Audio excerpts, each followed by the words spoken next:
So once a contract has been entered into the system, you're going to want to send it out to your customer for a formal approval of that contract. So then you run the contract print program, which creates a formal form that we'll momentarily see here of the contract.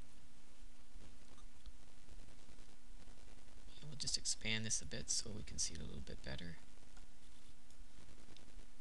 We'll take a look at the contract that we're just looking at, a monthly contract. Here we see the customer name, the customer address, the actual product and the product description, so the general repair that we spoke about, the contract description that had been entered on the maintenance of the cash register, the period dates that the contract is valid for, and then the terms and conditions. These are the terms and conditions that we set up in our terms and conditions file maintenance for our particular contracts. And you may have various terms and conditions depending upon the type of contract that you've created, and I have set one up here that's specifically one for the repair type contracts. Then we have an area here for a signature from your company and from the company that to whom you're sending out your contract. The next step in the application after the contract is actually approved is to start doing your invoicing, and your invoicing will be taking place either annually, quarterly, or monthly. This is the update program to do that. This program will create a sales order for the contract, and from there an invoice will be created that you would then send off either through the mail or electronically or email to your particular customers when that billing time comes available. Finally, I'd like to just talk about the various reports that we have within the system here. First of all, we have the contract by expiry date. This report looks at contracts that are going to be coming up for expiry, so it allows you to plan ahead and make arrangements with your customers to renew the contracts. It's a very detailed report, so a salesperson, for example, can actually work from this report when they're negotiating renewals with the customers. It's like I said, it's a very detailed report. Next in the application we have the expired contracts report.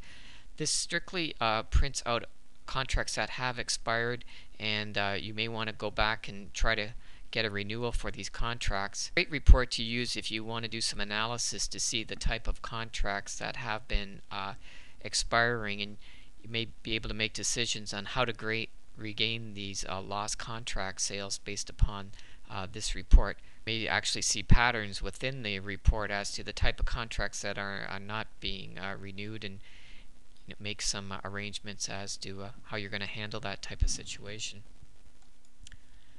We have a contract revenue projection report.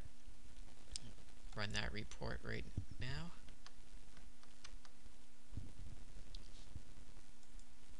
So this report shows you in a 24-month period all the revenue that it's expected to be retrieved from your contracts. It lumps them all together by currency, and actually converts it to your home currency, so that you're seeing everything within your own currency that you're running your branch for on the system. So like I said, it lumps them all together per period, and it allows you to see also the lost revenues. This is the expired amount column. These are the contracts that are not being renewed. Lost amounts or expired amounts is quite an incentive to see these on the reports, because you're going to probably see these and try to regain that potential lost revenue. So it's a great report to use for salespeople, for example, to see the amount of money that's potentially being lost because contracts are going to expire, and they can take the appropriate action to try to renew those contracts. Finally, we have a cash contract revenue projection report by customer. This is just a detailed report by individual customers, so that you can see the projected revenue for a customer over a period of time for all your contracts. So that pretty well summarizes the contract module, which consists of entering your contracts, creating a formal contract print, updating your contracts so you can produce invoices, and all our various reports so that you can do analysis on your contracts as to when they expire, projected revenue, and projected losses for expired contracts. This ends the tutorial.